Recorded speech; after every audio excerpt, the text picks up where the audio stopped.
അവർ തിരിച്ച് അവിടേക്ക് ചെല്ലുമ്പോൾ കരഞ്ഞു കറങ്ങിയ മിഴികളുമായി ഒരു പെൺകുട്ടി അവിടെ ഉണ്ടായിരുന്നു. അവളുടെ കണ്ണുകൾ പ്രതീക്ഷയോടെ ICUവിന്റെ വാതിലേക്ക് നീണ്ടിരുന്നു. ഡാ, വൈഷു എങ്ങനെ? കാശി ശ്രീയെ നോക്കി ചോദിച്ചു. ഞാൻ പറഞ്ഞിരുന്നു നിങ്ങളിന്ന് വീട്ടിലേക്ക് വരില്ല എന്ന് പറയാൻ. അക്കുവിനെ വിളിച്ചപ്പോൾ വൈഷു അവിടെ ഉണ്ടായിരുന്നു. അപ്പൊ അവളിപ്പോഴും അവനെ? അതേടാ, എത്രയൊക്കെ വെറുത്താലും അവൾ ഇന്ന് അവനെ നെഞ്ചിൽ കൊണ്ട് നടക്കുക. അവളോട് ശരിക്കും ബഹുമാനം തോന്നുന്നുണ്ട്. ഇതുവരെ അവൾക്കായി ഒരു നോട്ടം പോലും അവൻ്റെ ഭാഗത്തുനിന്ന് ഉണ്ടായിട്ടില്ല. എന്നിട്ടും ഇത്ര ആഴത്തിൽ അവൾ ഇന്നും അവനെ സ്നേഹിക്കുന്നു. അപ്പോഴേക്കും അവളുടെ അടുത്തെത്തിയിരുന്നു. അവരെ കണ്ടതും അവളൊന്നും നോക്കിയതല്ലാതെ മറ്റൊന്നും പറഞ്ഞില്ല. അവളുടെ കണ്ണുകൾ വീണ്ടും ICUവിന്റെ വാതിൽക്കിലേക്ക് നീണ്ടു. കണ്ണുകൾ അപ്പോഴും നിറഞ്ഞു തന്നെ ഇരുന്നു. കരയാതിരിക്കാൻ അവൾ ഒരുപാട് ശ്രമിക്കുന്നുണ്ടായിരുന്നു. അവിടെ ഇരിപ്പ് കണ്ടു നിൽക്കുന്ന ആരിലും ഒരു നോവായി മാറി. സമയം എഴിഞ്ഞു നീങ്ങി. ഇടയ്ക്കിടയ്ക്ക് മാളു അവിടേക്ക് വന്നിരുന്നു. അപ്പോഴാണ് അവൾ വൈഷുവിനെ കണ്ടത്. മാളു അവളുടെ അരികിലേക്ക് ചെന്നിരുന്നു. വൈഷു പതിയെ മാളുവിന്റെ തോളിലേക്ക് ചാരി കണ്ണുകൾ അടച്ച് കിടന്നു. അതുവരെ അവൾ അടക്കി പിടിച്ച കണ്ണുനീർ പുറത്തേക്ക് വന്നു. നിശബ്ദമായി അവൾ കരഞ്ഞു. കുറച്ചു കഴിഞ്ഞ നേഴ്സ് പുറത്തേക്ക് വന്ന് കിച്ചുവിന് ബോധം വന്നിട്ടുണ്ടെന്ന് അറിയിച്ചു. ശരിക്കും പറഞ്ഞാൽ അപ്പോഴാണ് ശ്വാസം നേരെ വിട്ടത്. അവനെ ഒന്ന് കാണാൻ മനസ്സ് വല്ലാതെ കൊതിച്ചു. ഡോക്ടർ പുറത്തേക്ക് വന്നപ്പോൾ ആർക്കെങ്കിലും ഒരാൾ കയറി കാണാമെന്ന് പറഞ്ഞു. പക്ഷേ വൈഷു അച്ഛൻ അവിടെ ഇരിക്കുമ്പോൾ ഞാൻ അച്ഛനെ നോക്കി. അദ്ദേഹം എന്നെ നോക്കി അകത്തേക്ക് പോയിക്കൊള്ളാൻ പറഞ്ഞു. പക്ഷെ എൻ്റെ മനസ്സിലേക്ക് അപ്പോൾ വൈഷുവിൻ്റെ മുഖമാണ് വന്ന്. ഞാൻ അവളോട് കയറി കണ്ടോളാൻ പറഞ്ഞു. ഇല്ല കാശിയേട്ടൻ, ഏട്ടൻ തന്നെയാണ് കയറി കാണേണ്ടത്. കിച്ചുവട്ട ഏട്ടനെയാണ് ഇപ്പോൾ ഏറ്റവും കൂടുതൽ കാണാൻ ആഗ്രഹിക്കുന്നത്. അവിടെ ഞാൻ ആരുമല്ല, ഏട്ടൻ തന്നെ ചെന്നാൽ മതി. ഒടുവിൽ ഞാൻ തന്നെ അകത്തേക്ക് കയറി. ഞാൻ ചെല്ലുമ്പോൾ അവൻ കണ്ണടച്ച് കിടക്കുകയായിരുന്നു. ആദ്യമായി എനിക്ക് അവനോട് സംസാരിച്ചു തുടങ്ങാൻ കഴിയാതെയായി. വാക്കുകൾ കിട്ടുന്നുണ്ടായിരുന്നില്ല. അവൻ പെട്ടെന്ന് കണ്ണുകൾ തുറന്നു. കാശിയെ കണ്ടത് അവൻ്റെ കണ്ണുകൾ ഈറനണിഞ്ഞു. അവനെ നോക്കിയൊന്ന് പുഞ്ചിരിക്കാൻ ശ്രമിച്ചെങ്കിലും നടന്നില്ല. അവൻ്റെ മനസ്സിലേക്ക് ഇത്രനാളും നടന്നെല്ലാം കടന്നു വന്നു. അവൻ്റെ കണ്ണുകൾ താഴ്ന്നു. അവന് കാശിയെ നോക്കാൻ ബുദ്ധിമുട്ട് തോന്നി. രണ്ടുപേർക്കും എന്താണ് പറയേണ്ടതെന്ന് അറിയില്ലായിരുന്നു.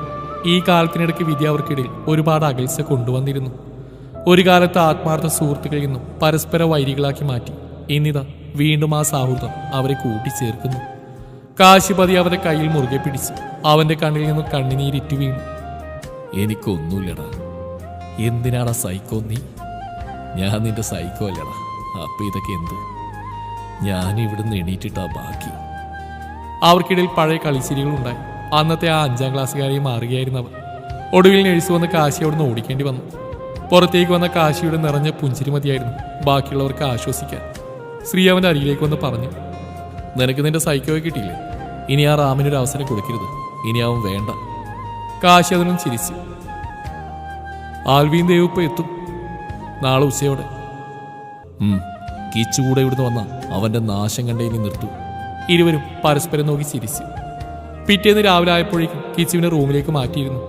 ഇന്നലെ മുതലൊന്നും കഴിക്കാത്തതുകൊണ്ടും പിന്നെ കിച്ചുവിന്റെ കാര്യം ആലോചിച്ചുള്ള സങ്കടം കാരണം അമ്മ തളർന്നുപോയിരുന്നു. അതുകൊണ്ട് അമ്മയെ അന്നും കൂടെ ഹോസ്പിറ്റലിൽ അഡ്മിറ്റ് ചെയ്യാൻ തന്നെ തീരുമാനിച്ചു. മാളും വൈഷും കൂടെ അവർക്ക് കൂട്ടിയിരുന്നു. അമ്മയുടെ അവസ്ഥ അറിഞ്ഞ് അമ്മയെ കാണുന്ന കിച്ചു വാശി പിടിച്ചെങ്കിലും തന്റെ അവസ്ഥയും ബാക്കിയുള്ളവരുടെ വക ചീത്തയും കിട്ടതോടെ അവൻ അടങ്ങിയിരുന്നു. കാശി അന്ന് ഓഫീസിൽ പോവാതെ കിച്ചുവിന്റെ അടുത്തിരുന്നു. ഒരാളെങ്കിലും ഓഫീസിൽ പോയില്ലെങ്കിൽ കാര്യം നടക്കില്ലെന്ന് ഉറപ്പുള്ളതുകൊണ്ട് ശ്രീ അവിടേക്ക് പോയി. മഹേഷ് റൂമിലേക്ക് വന്നു. മാളും വൈഷു റൂമിൽ നിന്നിറങ്ങി കിച്ചുവിന്റെ അടുത്തേക്ക് പോയി. കിച്ചുവുമായി വർഷങ്ങൾക്ക് ശേഷം ഇങ്ങനെ കൂടിക്കാഴ്ചയെ പറ്റി ആലോചിച്ച് അവന്റെ ഇപ്പോഴത്തെ അവസ്ഥയുമെല്ലാം കൊണ്ടും വൈശുവിന് വല്ലാത്ത ടെൻഷൻ തോന്നി. അവളുടെ ഹൃദയം വല്ലാതെ മിടിച്ചു. അതറിഞ്ഞ പോലെ മാളുടെ കയ്യിൽ മുറുകെ പിടിച്ചു. റൂമിൽ കിച്ചുവും കാശിയും പഴയ പല കാര്യങ്ങളും പറഞ്ഞ് ചിരിച്ചുകൊണ്ടിരിക്കുകയായിരുന്നു.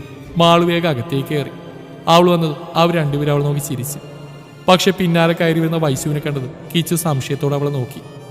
അവളുടെ പാറിപ്പറന്ന മുടിയും തടിച്ച് ചുവന്ന കൺതടങ്ങളും അവൾ ഇന്നലെ തനിക്ക് വേണ്ടി ഒരുപാട് കരഞ്ഞെന്ന് അവൻ മനസ്സിലായി. പക്ഷെ പെട്ടെന്ന് തന്നെ കിച്ചു അവളിൽ നിന്ന് കണ്ണുകൾ മാറ്റി. കാശിയും ആളും അവരുടെ രണ്ടുപേരുടെയും മുഖഭാവങ്ങൾ ശ്രദ്ധിച്ചുകൊണ്ടിരിക്കുകയായിരുന്നു. കിച്ചു പിന്നീട് ഒരിക്കലും വൈശുവിന്റെ ഭാഗത്തേക്ക് തിരിഞ്ഞു നോക്കിയതുപോലുമില്ല. മാളുവിന്റെ അടുത്ത് മനസ്സോടെ സംസാരിക്കാൻ അവന് കഴിയുന്നുണ്ടായിരുന്നില്ല. അത് അവർക്കെല്ലാവർക്കും മനസ്സിലാവുകയും ചെയ്തു. മാളു, കിച്ചു വിളിക്കുന്ന കേട്ടതും മാളുവിനെ നോക്കി. നിന്നോട് എന്ത് പറഞ്ഞ് ക്ഷമ ചോദിക്കണമെന്ന് എനിക്കറിയില്ല. നിന്നോട് ഒരിക്കലും ചെയ്യാൻ പാടില്ലാത്ത തെറ്റാണ് ഞാൻ ചെയ്തത്.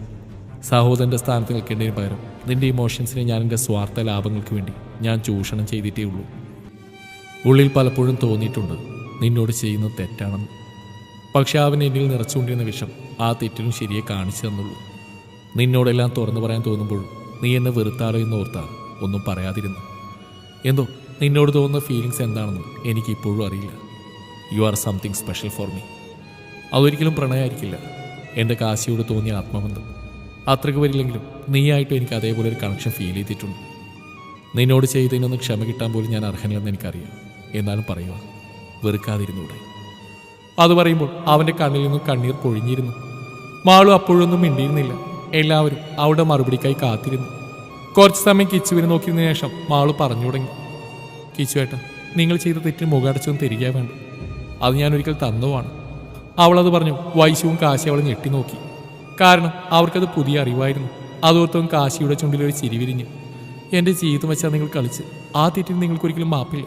പക്ഷേ എൻ്റെ കാശി എൻ്റെ ജീവനാണ്. നിങ്ങൾ സ്വന്തം ജീവൻ പോലും കൊടുക്കാൻ തയ്യാറായി തിരികെ തന്നു. ആ ഒരൊറ്റ കാരണം കൊണ്ട് ഞാനെല്ലാം മറക്കുക. പണ്ട് എനിക്ക് എന്ത് സ്വാതന്ത്ര്യത്തോടെ തുറന്ന് സംസാരിക്കാൻ കേൾവിക്കാരനായി കിച്ചുവേട്ടനുണ്ടായിരുന്നു. ഒരു നല്ല കൂട്ടുകാരനായി. ഇനി അതുപോലെ എൻ്റെയും കാശിയുടെ ലൈഫിൽ ഒരു നല്ല സുഹൃത്തായിട്ട് ഏട്ടനുണ്ടാവണം. കഴിഞ്ഞാൽ നമുക്ക് ഇവിടെ വെച്ച് പൂർണ്ണമായിട്ട് ഉപേക്ഷിക്കും. എന്താ കിച്ചേൻ്റെ സമ്മതമല്ലേ? അവളുടെ ഓരോ വാക്കിലും ദൃഢതയുണ്ടായിരുന്നു. കിച്ചു അവളെ നോക്കി പുഞ്ചിരിയോടെ സമ്മതം അറിയിച്ചു. അപ്പോഴും അവൻ്റെ ഒരു കൈക്കുള്ളിൽ കാശിയുടെ കൈ ഭദ്രമായിരുന്നു. കിച്ചു, വാതിൽക്കിൽ നിന്ന് ശബ്ദം കേട്ടതും എല്ലാവരും അങ്ങോട്ടേക്ക് നോക്കി. അച്ഛൻ. ആളെ കണ്ടെന്ന് വൈശു അതും പറഞ്ഞ് അദ്ദേഹത്തിൻ്റെ അടുത്തേക്ക് ചെന്ന് അദ്ദേഹം അവളെ ചേർത്ത് പിടിച്ച്. കിച്ചു, ഇപ്പം എങ്ങനെയുണ്ടടാ? പെയിനുണ്ടോ? അദ്ദേഹത്തിൻ്റെ അടുത്തേക്ക് ചെന്ന് ചോദിച്ചു. യാങ്കിൾ, എണീറ്റിരിക്കാനൊന്നും പറ്റുന്നില്ല. അപ്പോഴേക്കും മുറിവ് വലിഞ്ഞ് വേദന എടുക്കും. പിന്നെ തലക്കും നല്ല വേദനയുണ്ട്. മുറിവ് കരിയാൻ കുറച്ച് ദിവസം പിടിക്കും. എന്തായാലും അധികം സ്ട്രെസ് കൊടുക്കണം. അയാൾ അവൻ്റെ കയ്യിൽ പതിയെ തലോടിക്കൊണ്ട് പറഞ്ഞു. കിച്ചു അതിനൊന്ന് ചിരിച്ചു കാട്ടി. വൈശു, ഇതെന്ത് കോല? മുടിയൊക്കെ പറത്തി തനി അണ്ണാച്ചി കോലായിട്ടുണ്ട്. ഇത് നിന്റെ ഡ്രസ്സാണ്. പോയി ഫ്രഷ് ആയിട്ട് വാ. അയാൾ അവളെ നോക്കി കളിയാക്കി പറഞ്ഞു. വൈശു ചിണുങ്ങിക്കൊണ്ട് റൂമിലുള്ള ബാത്റൂമിൽ കയറി. ആ കിച്ചു, കാശി, ഞാൻ സുഭദ്രയൊന്ന് കണ്ടിട്ട് വരാം. അവൾ ഏത് റൂമിലാ? അമ്മ 3rd ഫ്ലോറിലാണ്. Room number 521. ഓക്കെ, അപ്പോൾ ശരി, ഞാൻ പോട്ടെ. അദ്ദേഹം അതും പറഞ്ഞു അവിടെ നിന്ന് ഇറങ്ങി. പെട്ടെന്ന് എന്തോ ഓർത്തുന്ന പോലെ കാശു അദ്ദേഹത്തിന്റെ പിന്നാലെ ചെന്നു. മാളും കിച്ചു ഇതെന്താ സംഭവം ഓർത്ത് അവൻ പോയ വഴിയെ നോക്കി നിന്നു. വൈശു ഫ്രഷായി ഇറങ്ങുമ്പോൾ അവർ 3 പേരും ഓരോ സംസാരിച്ചിരിക്കുകയായിരുന്നു. വൈശുവിനെ കണ്ടതും കാശി മാളുവിന്റെ കൈ പിടിച്ച് വേഗം എഴുന്നേറ്റു. വൈശു, ഞാനും മാളും ഒന്ന് വീട് വരെ പോയിട്ട് വരാം. ഒന്ന് ഫ്രഷ് ആവണം. പിന്നെ ഇങ്ങോട്ടേക്ക് ഫുഡും കൊണ്ടുവരണം. അവിയൊക്കെ ഇവിടേക്ക് വരണമെന്ന് പറഞ്ഞ് മുറവിളി കൂട്ടുന്നുണ്ട്. അപ്പം ഞങ്ങൾ പോയിട്ട് വരാം. അങ്കിൾ ഇവിടെ ഉണ്ടല്ലോ.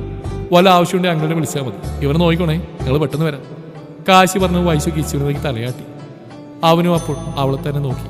പുറത്തേക്ക് ഇറങ്ങിയതും മാളു കാശിയുടെ കൈ പിടിച്ച് അവനെ തന്നെ സംശയത്തോടെ നോക്കി. കാശി എന്താണെന്ന് ചോദിച്ചു. മാളു അതേ ചോദ്യം തന്നെ തിരികെ ചോദിച്ചു. അത് തന്നെയാ മോനെ എനിക്ക് ചോദിക്കാനുള്ളത്. എന്തോ ഉദ്ദേശം? എന്തോ കള്ളത്തിലുണ്ട്.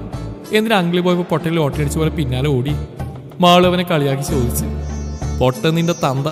ദേ, എൻ്റെ അച്ഛനെ പറഞ്ഞാലുണ്ടല്ലോ. മാളു കലിപ്പായതും കാശി ഡീസൻ്റായി. നിനക്കിപ്പോൾ എന്താ അറിയണ്ടേ? ഞാൻ എന്തിനാ അങ്കിളുടെ പുറകെ പോയി തന്നോ? ആ, മാളു വലിയ താല്പര്യമില്ലാത്തവൾ പറഞ്ഞു. അതോ, അങ്കിളിപ്പോൾ ഒന്ന് കിച്ചുവിൻ്റെ റൂമിലേക്ക് വരണ്ടെന്നും പിന്നെ മഹേശ്വർ അങ്കിളിനെ അങ്ങോട്ട് പറഞ്ഞു വിടേണ്ടെന്നും. അതെന്തിനാ അങ്ങനെ പറഞ്ഞേ? അതോ, നമ്മളിപ്പോൾ വീട്ടിലേക്ക് പോകണമെന്ന് പറഞ്ഞു തന്നെ അവർ രണ്ടുപേരും ഒറ്റയ്ക്ക് വിടാനാണ്. വൈശുവിന് അവൻ്റെ അടുത്തിരിക്കണമെന്ന് ആഗ്രഹമുണ്ട്. എത്ര വർഷം കൊണ്ട് ഒന്നും പ്രതീക്ഷിക്കാതെ സ്നേഹിക്കുന്ന അവനെ അവൻ്റെ ഈ അവസ്ഥയിൽ കൂട്ടിയിരിക്കാൻ അവൾക്കും ആഗ്രഹം കാണില്ലേ? എന്നെങ്കിലും അവളുടെ സ്നേഹം മനസ്സിലാക്കാൻ മതിയായിരുന്നു. വിഷമിക്കാതെ കാശിയേട്ടൻ, എല്ലാം ശരിയാവും. കീച്ചേട്ടൻ ഇനി ആ സ്നേഹം കണ്ടില്ലെന്ന് നടിക്കാൻ പറ്റില്ല. കാശിയേട്ടൻ? കാശി അവൾ വിളിച്ചു കേട്ടത് പതിയെ മീശത്തുമ്പിൽ കടിച്ച് ചിരിച്ചുകൊണ്ട് പറഞ്ഞു. അത് കേട്ട് മാളുവിൻ്റെ ചുണ്ടിൽ ചിരി വിരിഞ്ഞു.